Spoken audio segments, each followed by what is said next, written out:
Okay, so this is the Gamecube PC mod that I've been working on for a little while. Still a really big work in progress, but seems to be doing okay right now. Just finally got around to testing it out a couple days ago. Really just mostly use it as a emulator PC, but it's kind of the start of it. Power button. Did finally get that functioning on that side. I still need to work on the reset switch just because it doesn't actually pop back up at all. The CD drive opens and everything spins by hand. Outside of that, it does nothing but just there for looks, period. Around to the side, still have the intake vent. I plan on getting the original fan back in there and that up and working. Other side, oh, that's the side with the fan in it, but plan on getting that hooked back up and working. The other side's the outlet. On the front, what I want to do actually is get my USB ports from down here actually moved back up to where the controller ports plug into. Still trying to figure out how to do that since I cut away so much of the inside, but I will eventually get back around to that. Bottom, just, standard GameCube bottom. Behind all the ports, it's where I kind of cut everything out, and that one's actually got the wireless antenna and just kind of taped in there for right now. I'm going to shove that back in if I can. I'll fix that tape later. And same thing on that side. It's just kind of extremely cut away. There's the other wireless antenna. Eventually I'll actually get those glued down instead of just kind of taped in place. But I keep having to take the thing apart, so didn't want to do anything permanent. They use, this is one thing I kind of hate about Nintendo, but come on, zoom in on that. There we go. They use these little proprietary heads on their screws, and almost nobody makes those in a kit. iFixit, anybody else. So what I had to do was go on, find these on eBay, pretty cheap. Just go in standard,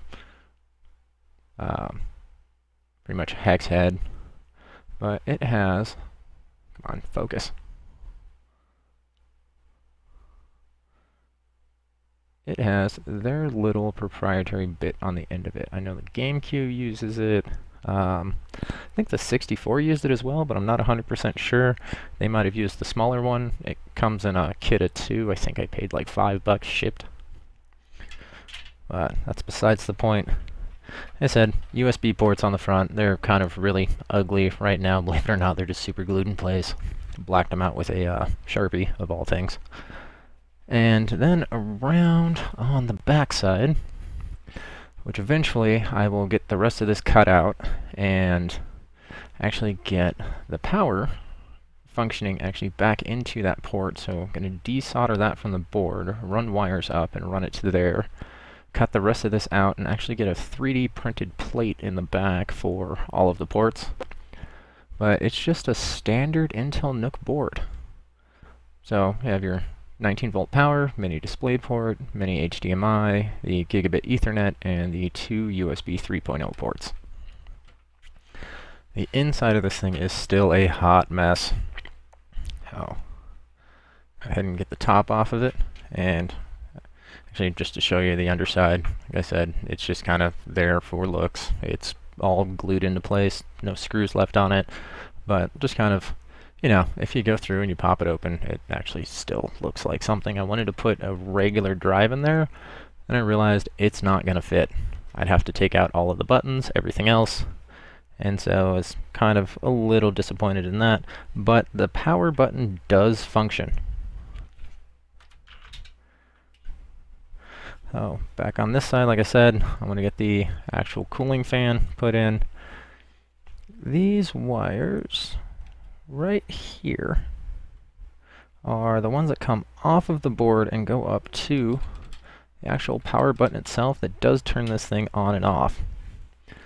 As far as front USB ports go, they're just going through a small USB hub that is curled up in here and plugged into one of the front USB ports on the board.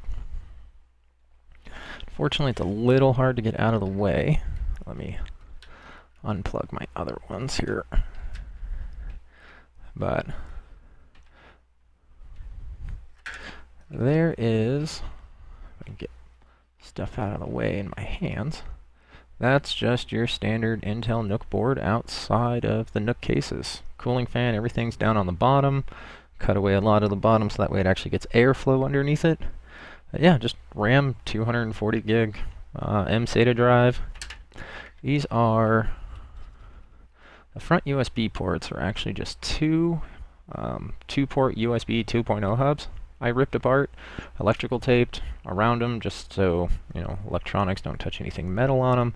And right now they are just super glued into place. Eventually I'm going to have a 3D printed enclosure around them so that way they just pop right in, slide right in. Like I said, 4-port Amazon Basics USB 2.0 hub goes right into the front USB port on this thing, and that's kind of what operates the front of it, and really it.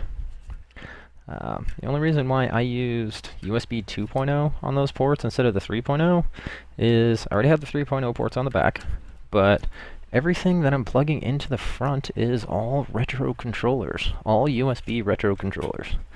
And that's really it on those, so I don't need a really super high speed for any of it. So figured I would just go that route, you know, kind of cheap out a little bit on it, because that side of the thing really doesn't need to be quality. Like I said, it's a work in progress, and eventually at some point in time I will get a bit more done, and I get that done with the side fans, possibly the 3D printed back. For these, I gotta measure everything out, get the pictures, and have that sent out to do, because right now I don't have a 3D printer. But my brother does have one, so let's see if I can get him to do that. And anyways, I will keep everybody updated as I get more of this done. Alright, thank you for checking it out. Like if you like it, leave a comment below. Let me know if you hate it. Like I said, it's a hot mess. I already know that. No reason to tell me. And subscribe if you want to see more.